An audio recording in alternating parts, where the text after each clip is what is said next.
Bab 1876 menghentikan bencana surgawi. Ekspresi Charles langsung menegang saat mendengar kata-kata Carlos. Dia sangat jelas betapa sulitnya bagi Jerry untuk melangkah sampai ke hari ini, bahkan untuk menghadapi musuh yang kuat, dia berbohong untuk membuat pergi anak istrinya. Jika alam bela dirinya terhenti di alam transenden tingkat 9 puncak dan kekuatan bela dirinya mengalami kelumpuhan, bagaimana bisa dia menerimanya? Guru, apakah tidak ada cara lain? Tanyanya dengan wajah tidak rela. Carlos menggeleng dan menjawab dengan suara dalam, cuma ini cara satu-satunya. Antara berhasil melewati ujian jasmani, membiarkan bencana surgawi menempa fisiknya dan menerobos alam surgawa, atau aku akan menyelamatkannya ketika akan terbunuh oleh bencana surgawi, tapi dia akan sulit menerima pengorbanan itu. Charles tidak bicara apa-apa lagi, hanya memandang Jerry dengan cemas. Saat ini, alas spiritual itu seperti alat penyerap bencana surgawi. Cahaya petir mengitar di sekeliling dirinya, lalu masuk ke dalam tubuhnya.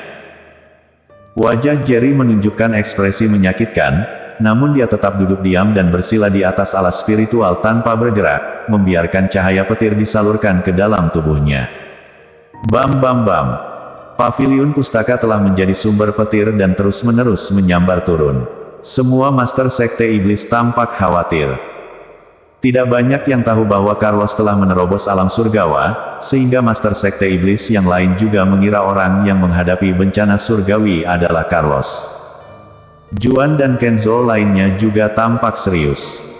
Bencana surgawi yang dahsyat sekali, gumam Juan sambil memandang ke paviliun pustaka. Kenzo juga berkata, ini adalah bencana surgawi paling dahsyat yang pernah kutemui. Tidak salah dia menjadi pemimpin Sekte Iblis, bahkan masih sangat kuat saat menghadapi bencana surgawi. Lalu kenapa kalau bencana surgawi ini dahsyat? Kalau dia bertahan hidup dan keluar dari bencana surgawi, barulah termasuk hebat. Kalau tidak, hanya akan mati di dalam bencana itu, sinis Juan.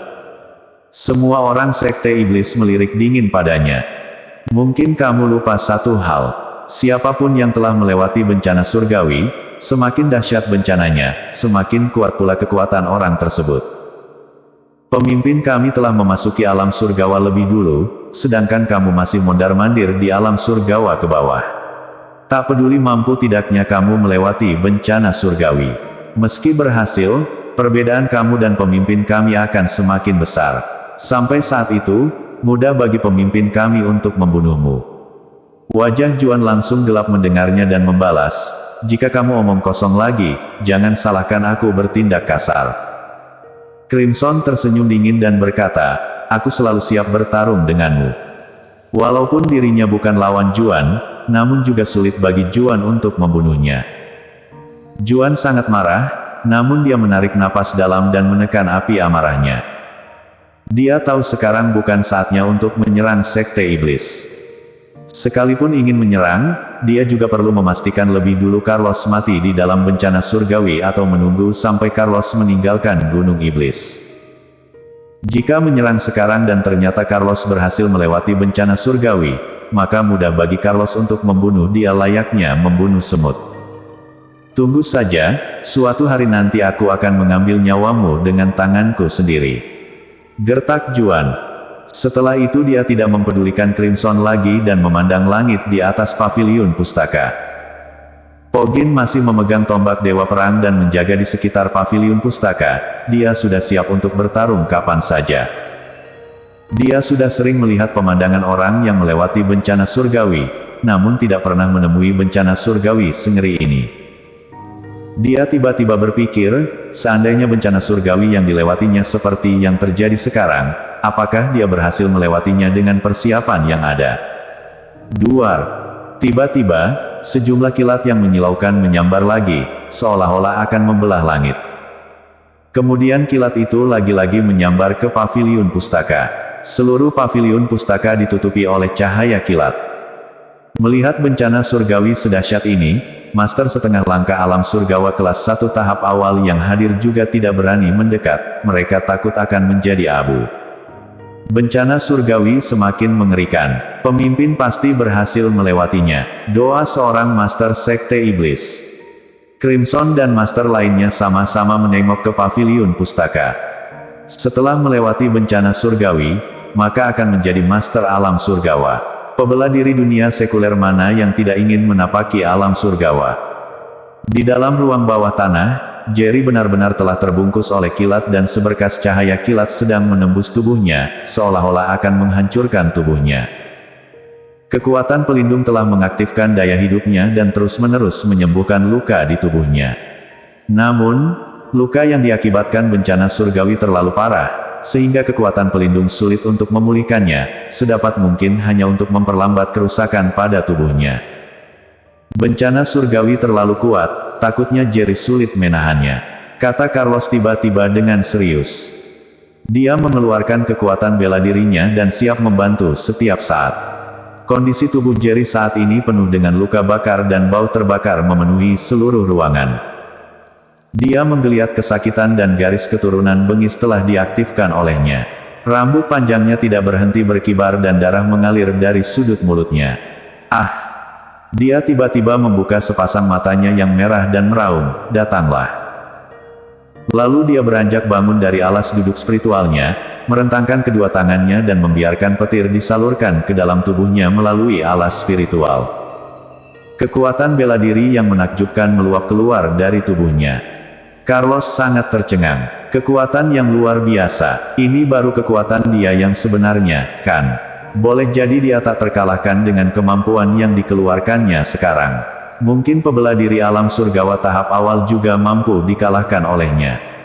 Kedua tangan Charles tergenggam erat dan berkata dengan suara rendah, "Kak Jerry sudah bersusah payah untuk menjadi lebih kuat. Jika tidak mampu melewati ujian jasmani, dia pasti tidak bisa menerimanya. Aku percaya dia pasti akan berhasil." Meski khawatir, namun dia sangat yakin dan percaya pada Jerry. Bencana surgawi di luar paviliun pustaka menjadi lebih ganas, seakan-akan mendapat tantangan dan menggila seperti akan mencabik-cabik seluruh paviliun pustaka, kemudian menghancurkan Jerry yang bersembunyi di bawahnya.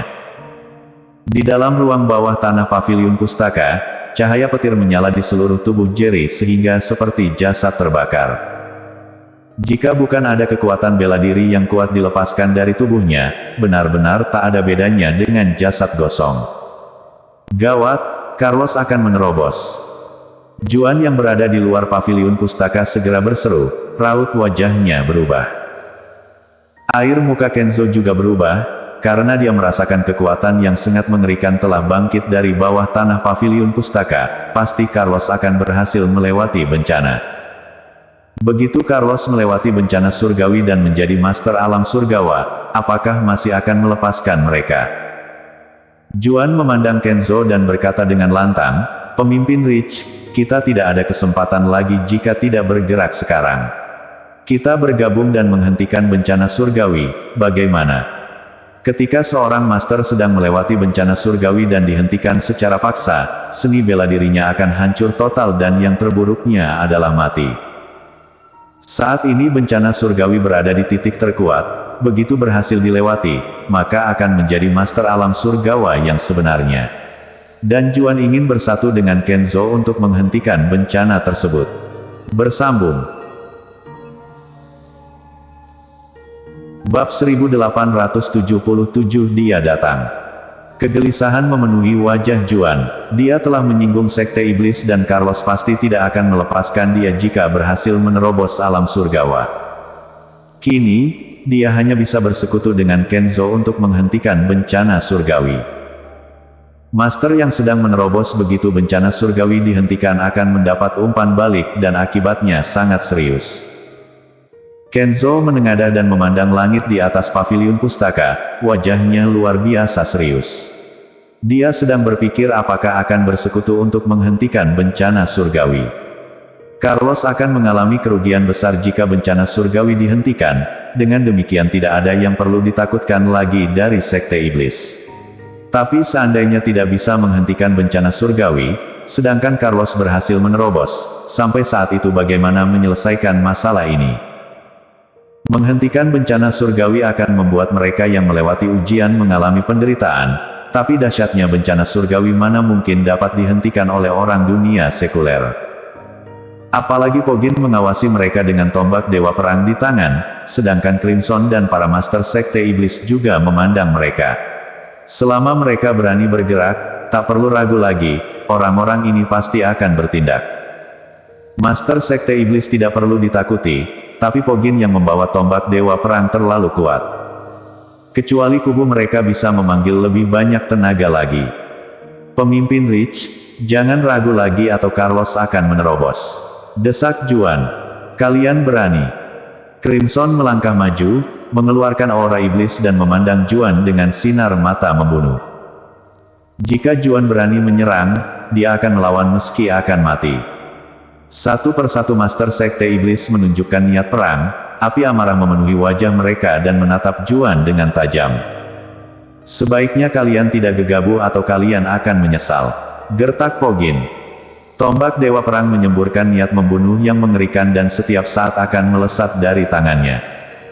Pogin, kamu sungguh anggap kami lemah. Hanya dengan tombak Dewa Perang juga ingin menghentikan aku dan pemimpin Rich. Juan marah bukan main. Boom! Tombak Dewa Perang menghunjam keras di atas tanah, sehingga tanah tersebut menjadi hancur. Kekuatan yang dahsyat menggulung ke segala arah. Kekuatan tombak ini saja dapat menekan satu pihak dan membuat wajah Juan dan Kenzo menjadi lebih buruk. Bagaimanapun, tombak Dewa Perang itu merupakan senjata spiritual sekte bela diri dan juga merupakan senjata legendaris yang digunakan oleh Dewa Perang. Bahkan bagi master terkuat dunia sekuler seperti Juan dan Kenzo, senjata spiritual itu sangatlah menakutkan. Ding! Saat ini, suara petikan musik yang nyaring tiba-tiba terdengar. Saat suara itu muncul, pusaran energi tercipta dan berkumpul menuju ke arah paviliun pustaka. Semua orang terkejut mendengar suara musik tersebut dan memandang ke arah sumber suara. Entah sejak kapan, seorang perempuan berpakaian merah sedang duduk bersila di sana dengan Gukin di depannya. Dan Gukin tersebut dipenuhi dengan kekuatan yang kuat. Kame Chion, pemimpin Istana Suci. Seru seseorang setelah mengenali perempuan berbaju merah itu. Perempuan itu adalah Kame Chion, pemimpin Istana Suci, salah satu dari 5 kekuatan Gunung Iblis. Kame memasang wajah dingin dan jarinya tidak berhenti menari di atas Gukin. Ding ding ding.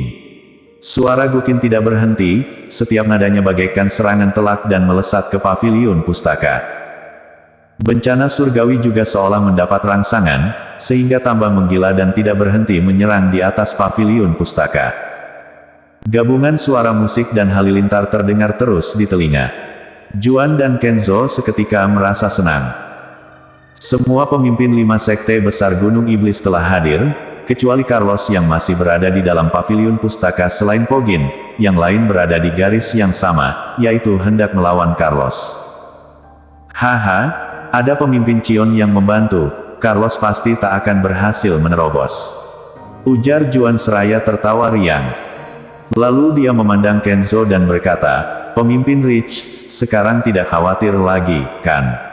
Kita bersatu dan pasti mampu menghentikan bencana, agar Carlos mengalami penderitaan umpan balik. Baik, setuju Kenzo disertai anggukan. Sekarang 3 dari 5 pemimpin sekte berada dalam kubu yang sama. Carlos sedang melewati bencana, apakah Pogin mampu menghalangi mereka sendirian? Boom! Tombak Dewa Perang melayang dan mendarat di bawah kaki Juan. Pogin memandang dingin pada Kenzo dan Juan, lalu berkata, jika kalian berani menghentikan bencana surgawi, aku pastikan tidak akan bermurah hati. Pogin tidak omong besar dan dia pantas berkata demikian karena senjata spiritual di tangannya. Seandainya Kenzo dan Juan juga mengeluarkan senjata spiritual mereka, dia akan sedikit gentar, tapi sekarang dia sungguh tidak takut pada keduanya yang tidak bersenjata.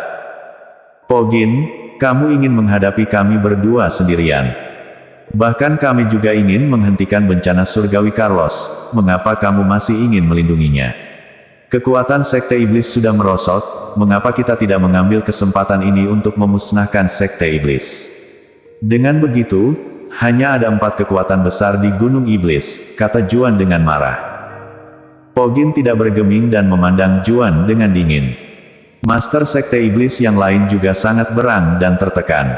Kame menggunakan alat musik untuk mempengaruhi bencana surgawi, sementara Juan dan Kenzo juga tidak sabar dan siap untuk menyerang. Alat musik yang dimainkan Kame sama seperti tombak di tangan Pogin, juga merupakan senjata spiritual yang diberi nama Kecapi Phoenix. Kecapi Phoenix bukan hanya bisa menyerang musuh, namun juga bisa membuat musuh tenggelam dalam ilusi. Sekarang di antara para master, mungkin hanya Pogin yang mampu menghentikan Kame. Hanya saja, jika Pogin pergi menghentikan dia, Juan dan Kenzo pasti akan bertindak. Meskipun Sekte Iblis masih memiliki beberapa master dan mampu menghadapi satu orang walau secara paksa, namun sangat sulit untuk menghadapi dua master terkuat. Pogin tampak khawatir dan melirik ke paviliun pustaka, lalu memandang Kame dan berkata, "Pemimpin Kame, kamu juga seorang master, mengapa ingin bertindak di saat seperti ini?"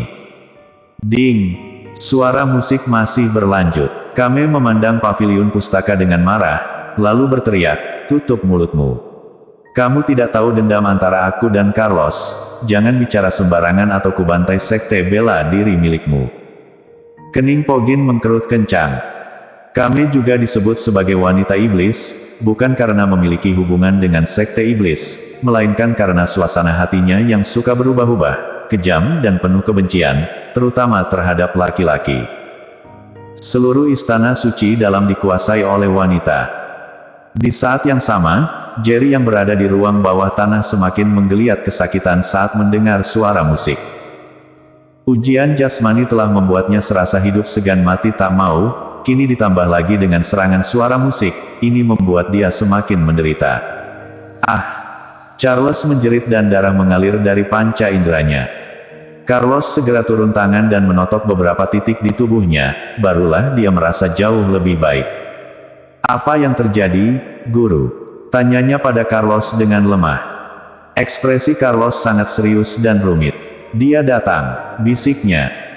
Kemudian dia melihat Jerry yang kesakitan karena menanggung bencana surgawi, lalu berkata, "Menyerahlah jika tidak sanggup bertahan. Aku akan menahan bencana surgawi untukmu dan jamin kamu tidak akan mati." Bersambung.